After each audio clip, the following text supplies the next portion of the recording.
Dasar pembayaran tunjangan profesi atau sertifikasi guru itu kan karena jam mengajar, iya kan? Berdiri di depan kelas. Lalu ada kemarin yang tanya saya, Pak PLT, ini anak-anak murid sudah libur.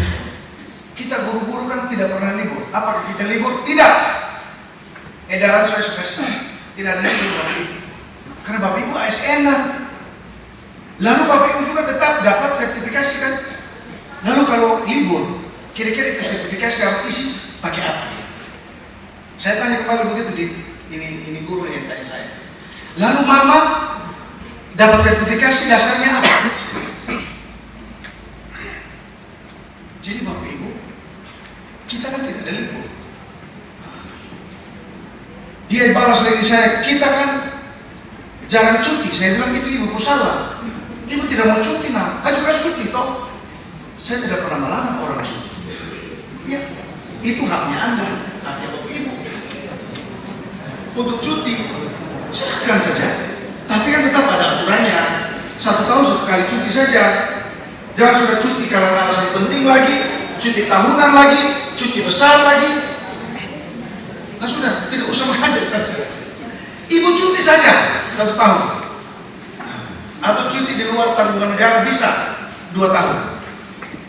CTLM namanya. Ada kok dalam aturannya ada. Tapi di situ tidak boleh terima gaji. CTLM tidak boleh terima gaji Bapak Ibu. Kan namanya saya sudah cuti di luar tanggungan negara. Jadi pahami itu. Nah, ini Bapak Ibu, saya minta nanti Bapak Ibu juga bicara-bicara dengan kita punya teman-teman sekerja di sekolah, ya, supaya dengan kesadaran penuh teman-teman ini juga mau direstitusi. Saya kemarin bilang Pak Okto, kita ASN ini Bapak tidak perlu ditanya, ya, tidak perlu ditanya kita. Perintah negara untuk dimana ikut. NIP, ada NIP. Kecuali kalau tidak ada NIP. Dan ini berlaku untuk semua ASN. Saya mohon maaf untuk Romo, ya, Romo kan bukan ASN. Romo ikut apa yang gereja bilang. Ya itu kan pasti begitu. Termasuk dengan sekolah, misalnya ada sekolah yang kepala sekolahnya pendeta misalnya. Ya, ikut apa kata gereja. Begitu Bapak Ibu. Jadi kita ini harus tahu panggilan kita dulu supaya apa-apa yang kita atur kita jangan bantah. Tidak ada negara yang mau susahkan dia punya perangkat. Kita ini perangkat negara Bapak Ibu. ASN, PNS, P3K. Nah, jadi saya minta Bapak Ibu nanti tolong disampaikan. Kami sementara persiapkan itu supaya tidak ada lagi yang namanya tidak dapat sertifikasi. Begitu dicek, oh karena di situ badol. Dia tidak dapat karena sudah ada guru yang satu. Ada PJOK di situ. Tapi PJOK ini ada 2. Yang satunya harus pindah. Tidak boleh ada di situ. Itu Bapak, supaya semua dapat. Nah, yang berikut, yang belum kasih masuk data, saya minta tolong untuk segera dimasukkan. Tapi kayaknya rata-rata sudah ya, sudah. Makanya Bapak Nathan sementara siapkan pemetaannya, lalu untuk selanjutnya kita akan kasih kabar Bapak Ibu sebagai kepala satuan di masing-masing satuan pendidikan. Bagian yang ketiga Bapak Ibu terkait disiplin tata kelola satuan pendidikan. Saya minta ini juga kita perhatikan betul Bapak Ibu. Karena berbicara soal disiplin itu bicara soal kesuksesan. Tidak ada orang yang tidak disiplin lalu dia sukses, ujuk-ujuk dia sukses. Dan tidak ada orang yang tidak melakukan latihan lalu tiba-tiba dia terampil. Sama seperti saya omong tadi soal keterampilan berpikir tingkat tinggi, hot seat. Tidak ada orang yang datang dilihat sekali, oh gampang, Pak Okto juga pukul kita sampai sore-sore ini saya kecil. Manusia yang begitu Bapak Ibu, itu manusia yang besok sampai di jalan, apa yang diterima di sini, keluar di sini dia suruh. Tapi kesuksesan itu Bapak Ibu karena sering dilatih. Ya. Makanya di beberapa sekolah yang saya sudah datang, sekali lagi, saya mohon maaf karena belum sampai di sekolah yang lain. Tapi nanti saya sampai. Bapak Ibu wajibkan anak-anak harus membaca. Ya, karena kita pakai sekarang itu kan hanya dua, literasi dan numerasi. Tapi sebagai guru kita tidak pernah baca karena kita anggap ini anak-anak kecil yang kita lakukan. Jangan. Bapak Ibu dan saya terus harus membaca. Kan saya sudah bilang, saya begitu Bapak Wali tunjuk jadi PLT, saya beli buku sub 6. Ini ada beli lagi tambah 2 yang sementara kirim. Kasih Bapak Ibu tanya lagi, ya 6 tapi Bapak baca atau tidak? Saya baca. Satu hari saya sudah mulai 1-2 lembar. Ini bukan soal mau mulai ini kan sulit-sulit Bapak Ibu. Karena ini lebih menarik kan? Lihat di sini lebih menarik. Tapi Bapak Ibu tahu di sini ada bahan, di sini juga ada bahan. Lebih menarik yang ini daripada yang ini. Karena di sini Bapak Ibu baca 5 menit pasti akan terganggu dengan lihat WA, lihat ini, lihat itu, TikTok, check out, COD, bayar langsung, bahaya. Tapi kalau di sini ini simpan tahan, kasih dia tutup begini Bapak Ibu, nah kita aman. Ini yang kita baca. Oh ini. Nah saya mulai dari itu. Bapak Ibu tadi saya cerita di belakang, karena kebetulan tadi saya pimpin upacara di SMP Bogor. Tapi karena Bapak Tua ini HP lupa di rumah, saya tidak mau omong di sekolah, nanti saya tidak enak kalau sekolah. Bapak Tua bisa marah saya. Ya. Saya sudah sampaikan Bapak Ibu, untuk kita perhatikan soal disiplin. Karena kalau kita bilang anak untuk disiplin, disiplin itu harus kita mulai duluan Bapak Ibu. Karena cara terbaik untuk mendidik anak dengan cara memberikan contoh. Itu bagi saya. Kecuali Bapak Ibu mengajar mahasiswa. Tapi tetap juga kita kan tetap harus jadi contoh Bapak Ibu. Jadi kalau bilang anak-anak harus datang jam 7 kita sudah apel, berarti Bapak Ibu harus datang lebih awal dari itu. Itulah ingar sosuntulodo. Jadi disiplin Bapak Ibu, soal berpakaian juga disiplin. Makanya Bapak Ibu lihat, di saya punya pakaian apa yang kurang? Silakan Bapak Ibu lihat. Kalau untuk pakaian Bapak Ibu mau koreksi saya, silakan koreksi. Bapak Ibu sudah bisa koreksi saya, karena memang tidak ada celah untuk koreksi. Kecuali Bapak Ibu koreksi bilang kenapa Bapak tidak ada rambut. Nah, bisa. Karena saya bilang itu saya punya hak. Tapi kalau Bapak Ibu bilang kenapa Bapak tidak pakai papan nama, itu aturan. Maka saya harus ikut aturan. Iya. Bapak, kok jangan ketawa Bapak. Kita orang semua di belakang. Iya. Kalau Bapak Ibu koreksi saya punya kepala, dan memang saya mau begitu nah. Di aturan tidak ada bilang jadi PLT harus ada rambut, tidak ada. Iya. Oleh sebab itu Bapak Ibu, yang namanya kewajiban harus kita lakukan itu secara baik. Saya punya pakaian Bapak Ibu, ini sudah siap dari malam. Jadi orang Kupang bilang pagi-pagi itu dia tidak favorit urus pakaian, tidak. Jam 9 malam ini pakaian sudah tergantung dengan rapi. Kenapa? Karena saya setrika baju sendiri. Untuk baju jalan, baju gereja, baju pesta, baju acara, baju kantor, saya setrika sendiri. Saya punya istri pun pakaian mau ke gereja, saya sayang setrika kok. Apalagi saya punya. Iya. Karena saya punya istri, setrika tidak rapi Bapak Ibu. Oh iya. Tidak apa-apa, bukan rahasia, tidak apa-apa. Itu bukan rahasia. Iya. Kami ini Bapak Ibu kan, Bapak Ibu tahu sendiri yang namanya sekolah, di itu sekolah tuh salah satu yang diwajibkan itu soal kerapihan, soal disiplin itu Bapak Ibu, bukan soal jam masuk keluar kantor, tidak, soal berpakaian, disiplin.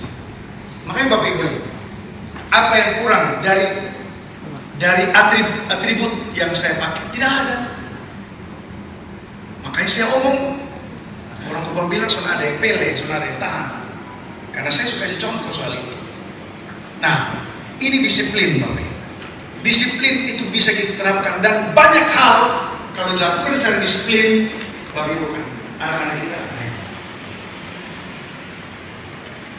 yang di sini terbiasa untuk main catur. Kalau 1 tahun dia sudah main catur, dia pun strategi hilang Bapak Ibu. Tapi kalau sering dilatih jadi asap, oh, nomor takut dari mana sih? Tetap Bapak Ibu, itu jam mengajar, jam belajar itu. Jam belajar, saya sudah ada perjanjian yang saya buat anak-anak di rumah. Harusnya mulai hari ini berlaku. Tapi kalau saya buat anak bilang di hari kami harus sekolah, maka saya ikut dia punya hari. Hari itu Bapak Ibu, saya sudah bilang, perjanjian kita yang terbaru adalah jam sampai 7:30 malam. Maka yang harus saya lakukan di rumah, karena saya sepupu anak-anak masih sekolah, saya harus simpan ini barang, saya harus kasih mati TV, dan saya harus belajar bersama-sama dengan mereka di ruangan yang sama, di tempat nonton TV, di ruang keluarga. Karena kalau di kamar Bapak Ibu bisa bikin lain. Bapak suruh belajar, tapi Bapak di kamar ada baring sambil scroll begini. Saya tidak mau. Supaya anak-anak juga lihat bahwa dia punya Bapak juga belajar. Nah, dia punya Bapak terserah mau baca apa di situ, tapi buku yang dipegang. Atau koran misalnya, atau majalah. Anak-anaknya belajar, dia punya pelajaran yang besok akan dipelajari di sekolah. Saya sudah pakai aturan begitu mulai tahun ajaran baru. Ya. Kalau saya pulang lat, karena saya biasa pulang lat Bapak Ibu, jam 7, maka jamnya itu akan digeser 7 sampai 8:30. Kenapa begitu? Saya omong supaya saya kalau pergi di sekolah, saya suruh apa yang saya buat di rumah. Ya. Bapak Ibu jangan pikir saya bangun ini jam 6 pagi, tidak. 4:30 pagi saya sudah bangun Bapak Ibu. Tidur selalu di atas jam 12. Tapi kenapa saya selalu kelihatan cerah, selalu kelihatan? Ya toh kan selalu kelihatan dengan cerah, berbeda toh Bapak Ibu. Karena bagi saya, hati yang gembira adalah obat. Semangat yang patah kering yang kuat. Jadi saya tahu Bapak Ibu banyak pergumulan di sekolah, banyak pergumulan di rumah, banyak pergumulan di keluarga, di lingkungan. Tapi sekali lagi, hati yang gembira itu obat Bapak Ibu. Selalu cerah, selalu sukacita saja. Karena banyak orang yang mau minta seperti Bapak Ibu tapi tidak pernah sampai di titik itu. Bapak Ibu semua dipanggil dan Tuhan tetapkan seperti itu. Dan itu bukan waktu yang singkat. Bapak Ibu korbankan banyak hal.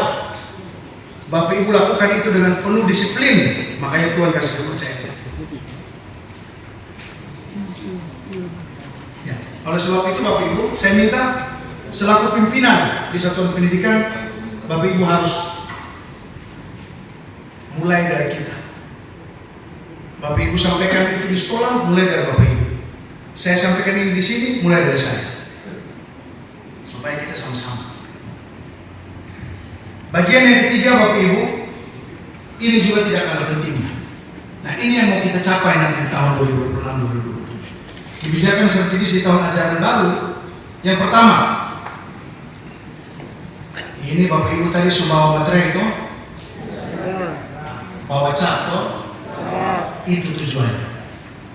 Bapak Ibu tadi tanda tangan, sudah sebelum? Ya. Belum tanda tangan? Belum. Oh nanti tanda tangan. Bapak Ibu, saya sudah lapor Bapak Wali untuk lakukan beberapa persiapan untuk anak-anak kita TKA tahun depan. Tahun ini yang sudah dapat 100 harus dipertahankan. Yang nilai terendahnya itu masih sekitar 30-an, minimal harus kasih naik 3 angka.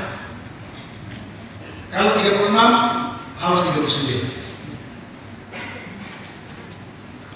matematika dan bahasa. Jadi sekali lagi Bapak Ibu, salah satu poin yang ada di tanda tangani sebagai bagian dari evaluasi kinerja tahun depan adalah perolehan hasil atau nilai TKA. Tahun depan yang Bapak Ibu lihat atau Bapak Ibu capai hari ini 76, dia harus Bapak Ibu kasih naik menjadi 79. Yang paling rendah 33 misalnya, Bapak Ibu harus kasih naik 36. Dan itu Bapak Ibu sudah disetujui oleh Bapak Wali Kota Kupang sebagai salah satu indikator utama dalam evaluasi Bapak Ibu sebagai pimpinan satuan pendidikan.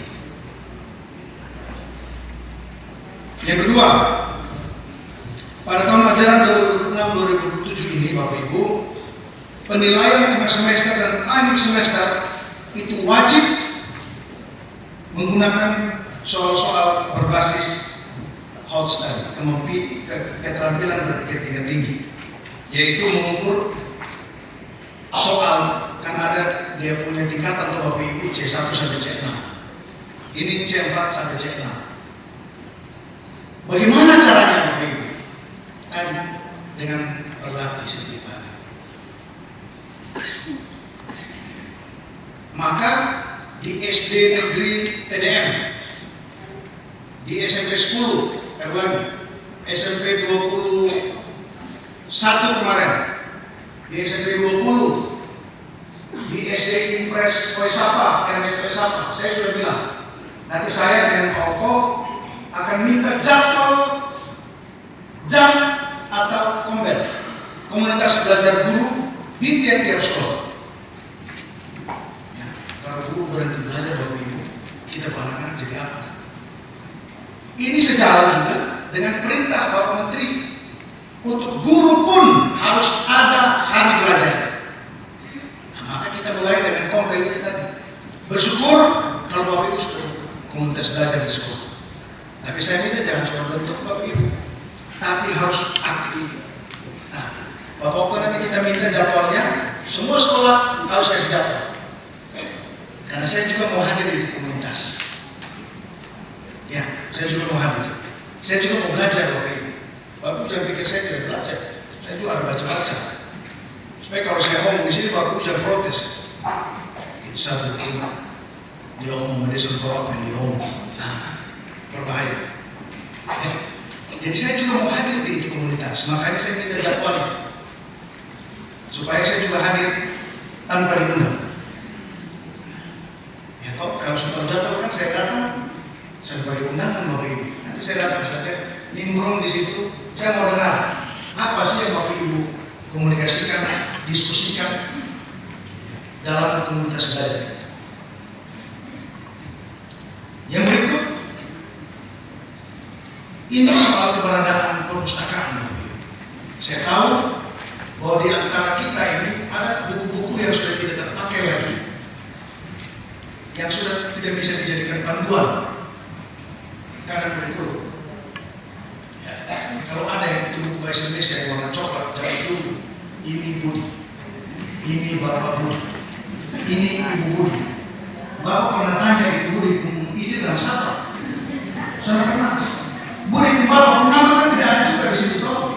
Atau ada Pak Anies sebut nama? Kan tidak. Dibilang Bapak Budi. Bapak Budi pun Bapak nama siapa? Saudara ada di itu buku? Atau Bapak Okto? Jangan dulu ada tahu Bapak Budi pun nama. Iya, entah dia membawa nama Okto, Ernest bukan kita sudah tahu.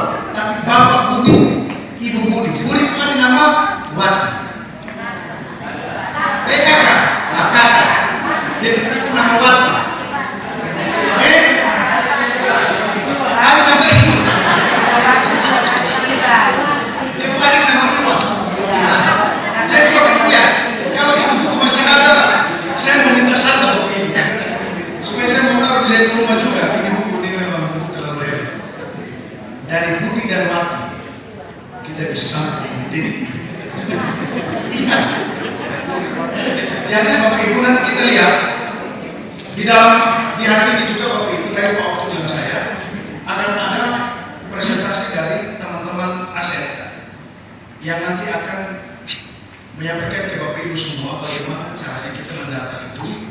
untuk selanjutnya nanti diputihkan.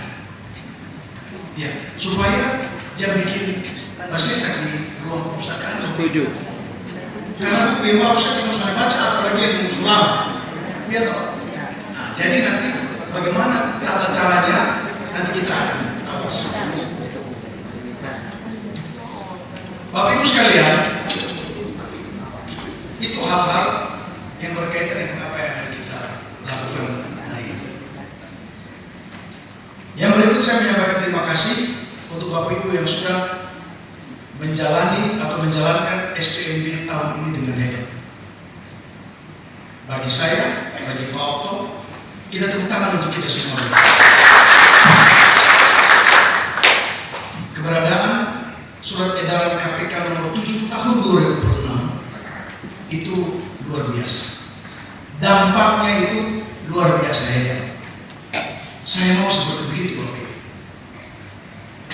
Dari awal perekrutan itu sudah boleh ada tipu-tipu di situ. Orang bilang kan tipu-tipu. Tidak boleh ada manipulasi datanya di situ. Tidak boleh. Supaya betul-betul anak-anak kita ini dididik untuk jujur saja. Ya. Karena berani tidak jujur tidak laku. Tapi biasa anak-anak jujur itu sudah pasti berani. Nah, ini harus kita lakukan mulai dari perekrutan awal.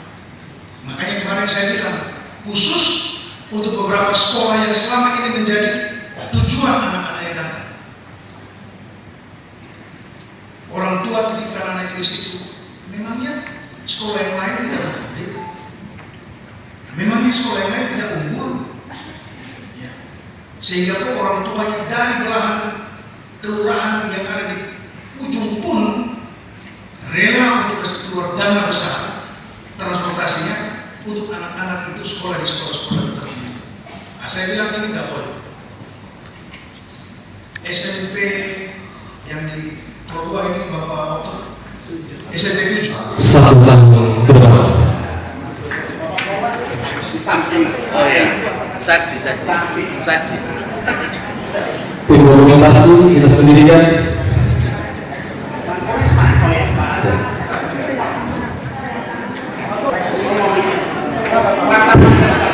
Masih mungkin ada penyampaian dari Bapak Alvin.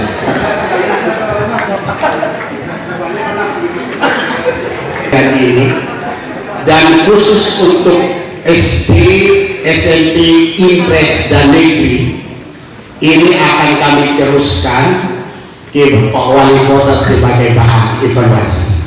Sementara yang swasta pun kami akan teruskan ke yayasan sebagai bahan evaluasi terhadap kepala sekolah yang dipercayakan. Dan pada akhirnya tanggung jawab masing-masing, sehingga keputusan dari yayasan maupun pimpinan kepala daerah keputusan objektif karena didasarkan pada hasil yang objektif. Terima kasih. Yang jenjang SD siap-siap, ini tanda tangan sebuah turun tanda tangan 22, habis itu langsung stempel, simpan nanti saat rehat untuk snack langsung serahkan Ibu. Yang metrai, yang bukan metrai Bapak Ibu pegang sebagai pegangan dan arsip untuk sekali lihat supaya bisa memotivasi Bapak Ibu untuk memanage sekolah. Terima kasih. Mari tanya pandu untuk mulai.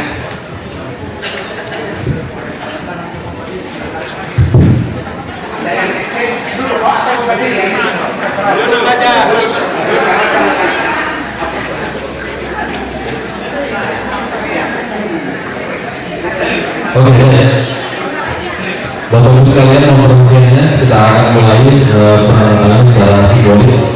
Kita hitung sama-sama, hitungan mundur 3, 2, 1. Ya, kita mulai Bapak Ibu sekalian. Ya, sah ya. Stempel dulu. Jangan lupa jam stempel. Ya. Selanjutnya juga diikuti oleh Bapak Ibu kepala sekolah jenjang SMI di masyarakat. Ya.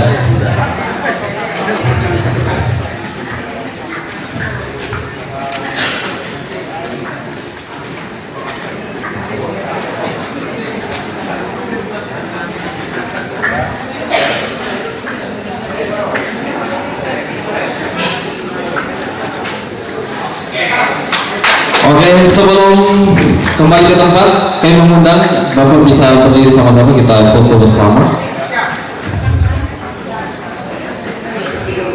Oh ya, baik.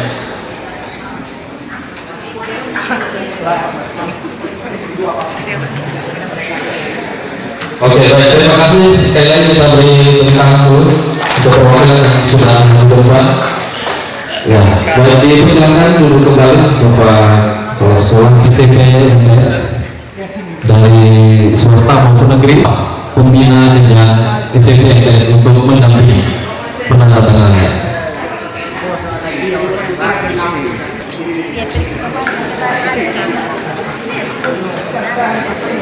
Ya, ini saksi lebih banyak ya. Ya, para saksi sudah siap. Oke, baik. Kemudian yang kepala sekolah SMP semuanya siap, kita akan tanda tangan secara bersama-sama. Kita hitung mundur. 3, 2, 1, mulai. Saksi yang benar. Saksi yang gaya.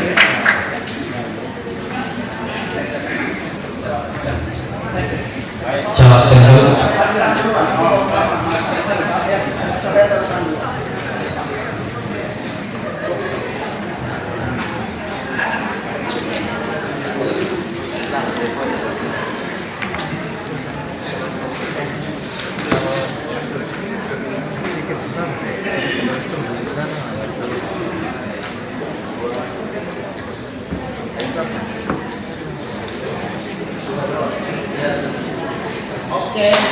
Baik, itu yang harus ibu sekalian, sekaligus diikuti oleh seluruh Bapak Ibu Kepala Sekolah SMP MTS. Sudah ada Bu ya? Oke, baik. Selanjutnya foto bersama.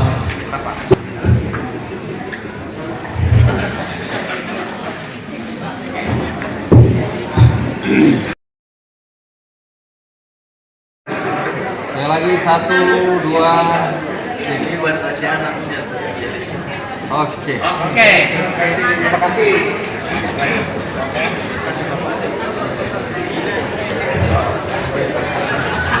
Ya, baik Bapak Ibu, kita akan istirahat kurang lebih 30 menit Bapak Ibu sekalian. Lalu Bapak Ibu, kita masuk kembali ada buku-buku yang mau diputihkan, itu nanti teknis dari bagian aset kira-kira 30 menit. Kemudian nanti dari pengawas SD, refleksi, kemudian SMP, lalu nanti diakhiri oleh saya dan kita akan selesai. Untuk itu Bapak Ibu silakan mengambil snack 30 menit kita masuk kembali di tempat ini.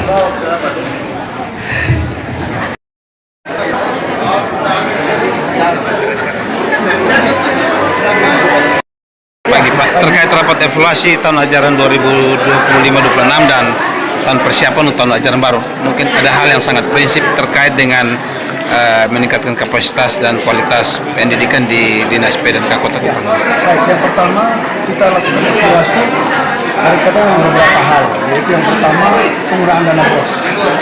Penggunaan dana BOS ini tentunya kan ada kaidah-kaidah yang harus kita penuhi, ya, aturan-aturannya itu kita sampaikan.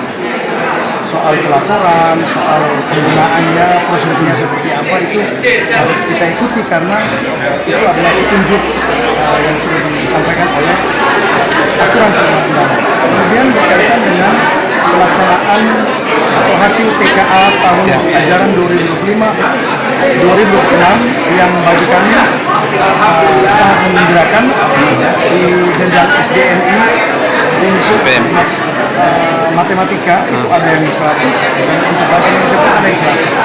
Untuk jenjang SMP itu juga sangat menggembirakan, dan hari ini kita berkomitmen untuk pelaksanaan TKA tahun ajaran 2026-2027 itu harus bisa dinaikkan lebih baik lagi dari capaian hari ini atau capaian tahun ajaran yang lalu.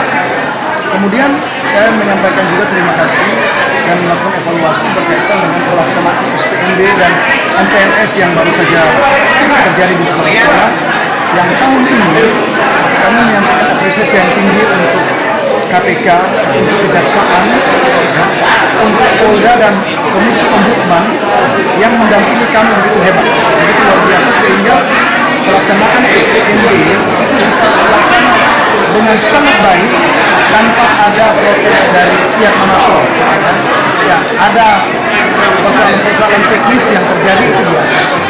Kemudian yang terakhir berkaitan dengan pelaksanaan MPLS yang juga berjalan begitu humanis, sangat menggembirakan, dan itulah yang memang harus kita lakukan di lingkungan sekolah, dan bagaimana nanti keterlibatan para orang tua dalam menunjang proses belajar mengajar anak kita.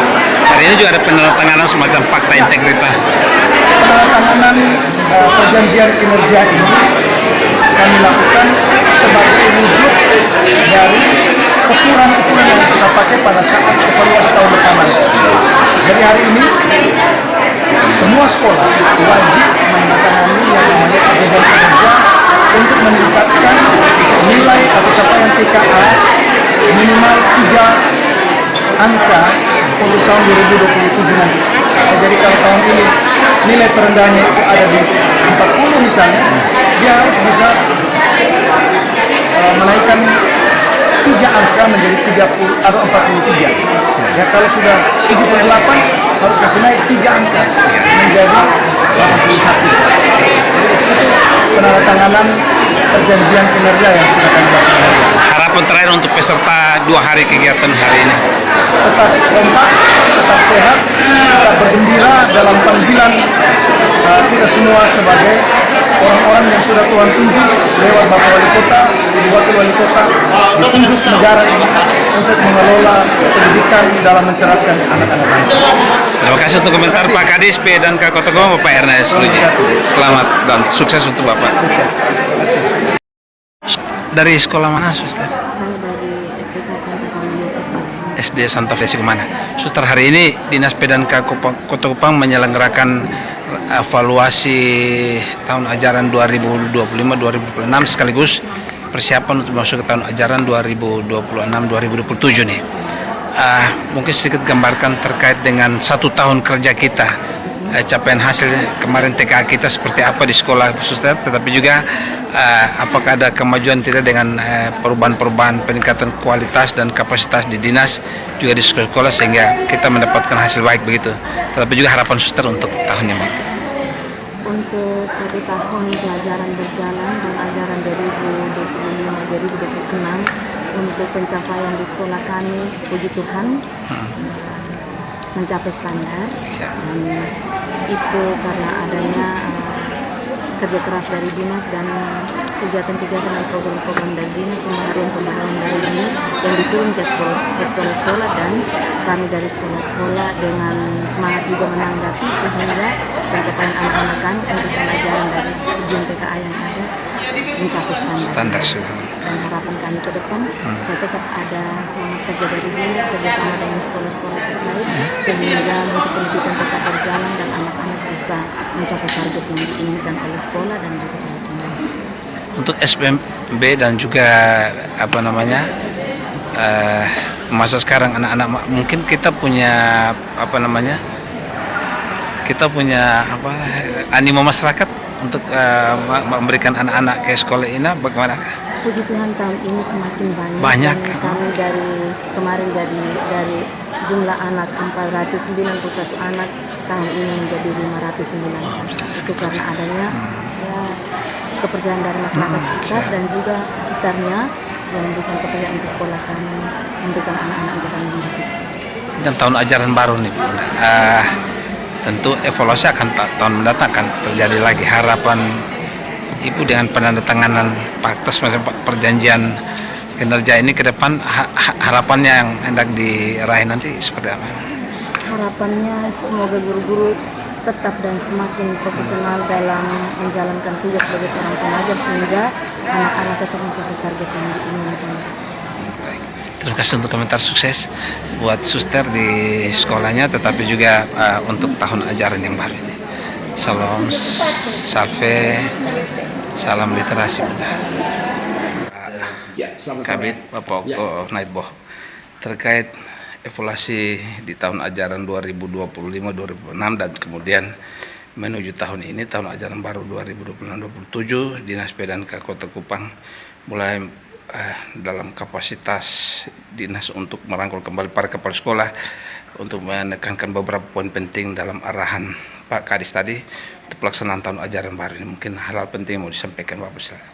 Ya, jadi sebetulnya latar belakang kita gagas kegiatan rapat evaluasi terhadap tahun ajaran 2025-2026 yang sudah berakhir dan kita memasuki tahun ajaran yang baru 2026-2027 ini didasarkan pada satu, sebelum kita memasuki tahun ajaran yang baru tentu kita merefleksi perjalanan panjang tahun ajaran 2025-2026 sebagai kapasitas dinas, juga teman-teman sebagai penanggung jawab di satuan pendidikan yaitu Kepala SDMI, SMP MTS untuk sama-sama merefleksi catatan-catatan yang tidak perlu terulang lagi di tahun ajaran 2026-2027 dan hal-hal yang sifatnya positif bagaimana dipertahankan bahkan ditingkatkan di tahun ajaran 2026-2027. Jadi pentingnya rapat evaluasi ini adalah satu, membangun komitmen bahwa seluruh kebijakan yang diturunkan dari Kemendikbudrismen yang dipertegas oleh Dinas Pendidikan dan Kebudayaan Kota Kupang yang menjadi skala prioritas dalam kerangka memecahkan permasalahan serius yang dihadapi oleh bangsa ini, terutama dalam hal mutu, indeks literasi dan numerasi yang dalam aras global, aras nasional, aras lokal itu bermasalah serius. Itu kita komitmen untuk mengimplementasikan program-program strategis. Misalnya akar permasalahannya karena guru belum menguasai secara optimal roh atau jiwa pembelajaran mendalam, masih pembelajarannya berbasis permukaan. Yang berikut juga selama ini asesmen pembelajarannya bersifat low adapting skill. Kita mau untuk mulai tahun ajaran yang baru ini paradigma itu bergeser dari yang berbasis load ke yang berbasis sports begitu. Sehingga dalam kerangka implementasi kebijakan ini, kepala sekolah sebagai implementator di satuan pendidikan dan penanggung jawab, kita duduk bersama dalam satu keluarga besar Dinas Pendidikan Kebudayaan Kota Kupang, satukan persepsi, bulatkan tekad, satukan langkah menuju tahun ajaran 2026-2027 dalam satu roh atau satu jiwa begitu. Tes TKA tahun ini Dinas PDNK Kota Kupang dalam implementasi numerasi dan literasi justru kita mendapatkan peringkat di aras nasional. Mungkin digambarkan sedikit tentang capaian yang kita sudah dapat di tahun ini.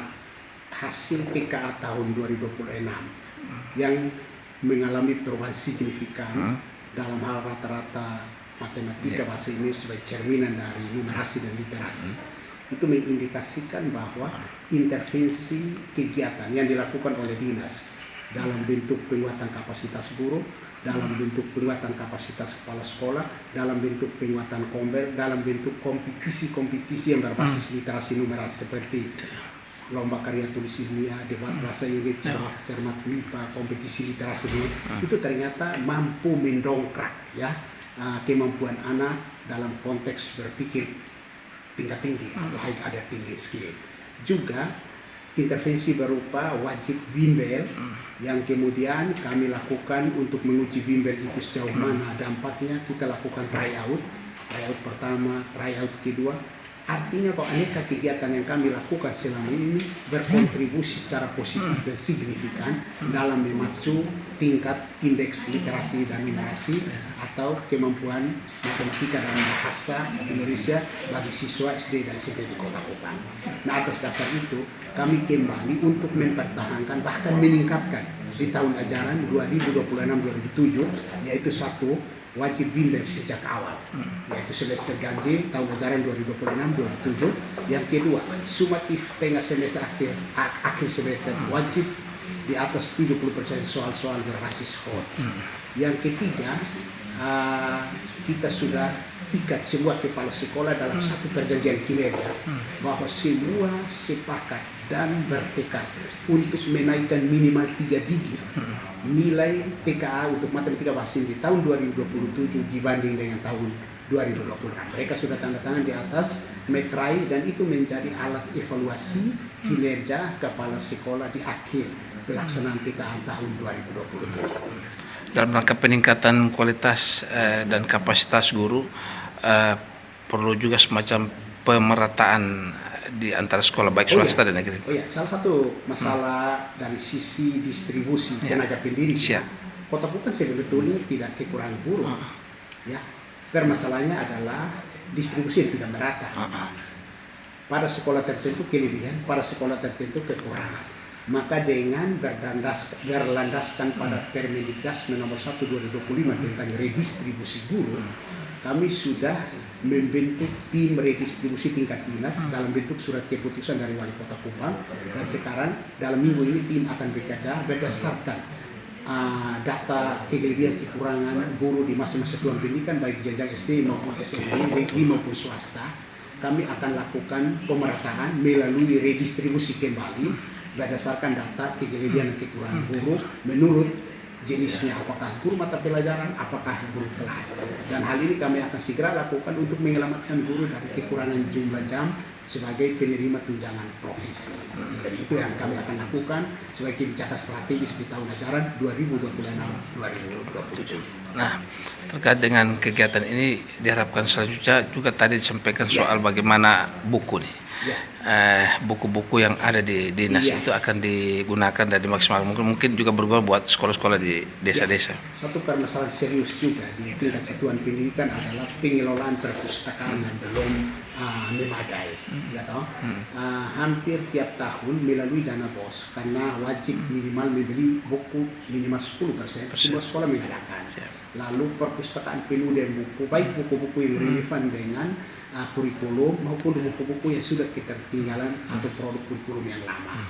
Nah, tetapi karena buku-buku itu merupakan inventaris negara yang sudah tercatat, maka proses penghapusannya harus melalui mekanisme yuridis yang berlaku. Maka atas dasar itu kita mengundang Badan Aset, ya, memberikan pencerahan bagaimana tahapan untuk melakukan penghapusan terhadap aset dalam bentuk buku yang sudah diadakan yang tidak relevan lagi dengan kurikulum. Dan maksud apa? Supaya perpustakaan dan dipenuhi buku-buku yang tidak berguna lagi, sehingga buku-buku itu bisa dihapus dengan cara bisa disumbangkan kepada pihak yang membutuhkan atau dengan cara seperti apa. Yang terpenting bahwa buku-buku yang tidak relevan lagi itu sudah harus dikosongkan, dan bagaimana menata katalog secara elektronik yang memudahkan siswa di dalam mencari buku, dan bisa kita memantau jumlah siswa yang mengunjungi perpustakaan, buku apa yang sering dipinjam, siswa siapa yang sering masuk perpustakaan. Ini kan data-data bisa mudah diakses untuk ini. Nah, dalam rangka itu kami akan lakukan penguatan kapasitas pengelola perpustakaan yang diakhiri dengan lomba pengelola perpustakaan pojok baca terbaik antar satuan pendidikan. Ya. Ini bentuk kegiatan memicu, mematsu, dan memotivasi sekolah untuk menata perpustakaan sebagai sumber belajar di sekolah secara baik dan tertata secara tertib begitu. Apakah juga ada sumber dana untuk meningkatkan kapasitas ruang belajar atau ruang perpustakaan? Kita juga akan beri apresiasi bagi sekolah-sekolah yang pojok baca dan perpustakaan bagus, yang sebagai reward atas kerja keras, atas konsistensi dan disiplin mengelola perpustakaan yang membuat orang ketika masuk seperti betah untuk membaca di situ. Karena apa?